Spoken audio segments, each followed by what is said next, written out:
अखिल भारतीय विद्यार्थी परिषद हिमाचल प्रदेश ने आज पश्चिम बंगाल के संदेशखाली में महिलाओं पर हो रहे अत्याचार के खिलाफ डीसी ऑफिस शिमला के बाहर धरना प्रदर्शन किया। एबीवीपी ने बंगाल की टीएमसी सरकार को बर्खास्त कर राष्ट्रपति शासन लगाने की मांग की है। नमस्ते, मेरा नाम आकाश नेगी है। मैं अखिल भारतीय विद्यार्थी परिषद हिमाचल प्रदेश का प्रदेश मंत्री हूँ।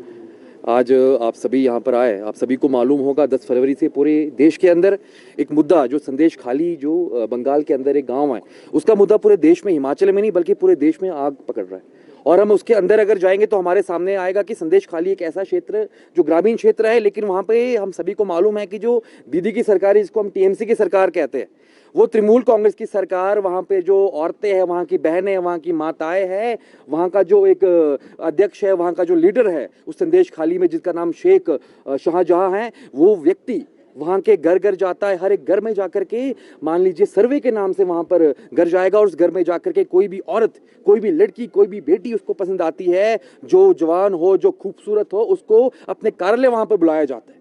कार्यालय बुलाने के बाद लगभग पूरे महीने ऐसे भी केसेस वहां पर आए कि पूरे महीने वहां की औरतों को, वहां की बहनों को अपने कार्यालय रखा जाता है और अपनी जो प्रताड़ित उनको किया जाता है। और अपने, मैं ऐसे शब्द इस मीडिया के सामने मैं नहीं कह सकता, ऐसे रेप, जैसे रेप तो बहुत छोटा शब्द वहां के जो अभी वहां के कुछ लोगों ने मीडिया को बाइट दिया और मीडिया के माध्यम से हमको पता चला है। सबसे जो मैं इस मीडिया के सामने और सभी पूरे समाज के सामने अगर मैं जो शब्द कह सकता हूँ वो रेप है।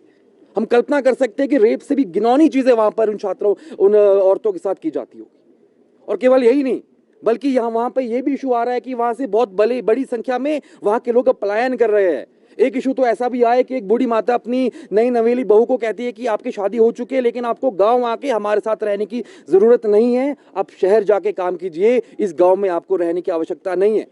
और ये केवल इसी बार नहीं हुआ है, 2024 में नहीं, अगर ऐसा ही केस हम देखें तो नवाखली में 1946 के अंदर भी हुआ है। बहुत बड़ी संख्या में वहां पर पलायन होता है और केवल एक समुदाय विशेष के लोग ही इसमें आज भी सम्मिलित है और उस दौर पे भी सम्मिलित थे। अखिल भारतीय विद्यार्थी परिषद आज इस धरने के बाद यहाँ पे डीसी महोदय के माध्यम से हिमाचल, अपने भारत के राष्ट्रपति को एक ज्ञापन भी सौंपने वाली। उस ज्ञापन के माध्यम से विद्यार्थी परिषद ये मांग करती है कि तुरंत जल्द से जल्द उस प्रदेश में राष्ट्रपति शासन लगाया जाना चाहिए और कहीं ना कहीं जो मानसिक रूप से प्रताड़ित वहां की हमारी माताएं बहनें हुई हैं, उन सबको एक फ्री में वहां पे काउंसलिंग और एक जो कानूनी सहायता है वो निःशुल्क उनको प्रदान की जानी चाहिए। और कहीं ना कहीं वहां की जो कानून व्यवस्था की हम बात करें, विद्यार्थी परिषद को वहां के कानून व्यवस्था में विश्वास नहीं है। प्रधानमंत्री और हमारी राष्ट्रपति से आप सभी के माध्यम से ये भी आग्रह करना चाहता हूं कि वहां पर केंद्र बलों को भेजा जाए। जब तक वहां पे हालात सामान्य नहीं होते तब तक वहां पर राष्ट्रपति शासन लगना चाहिए। शिमला से कैमरामैन युगमार्ग टीवी।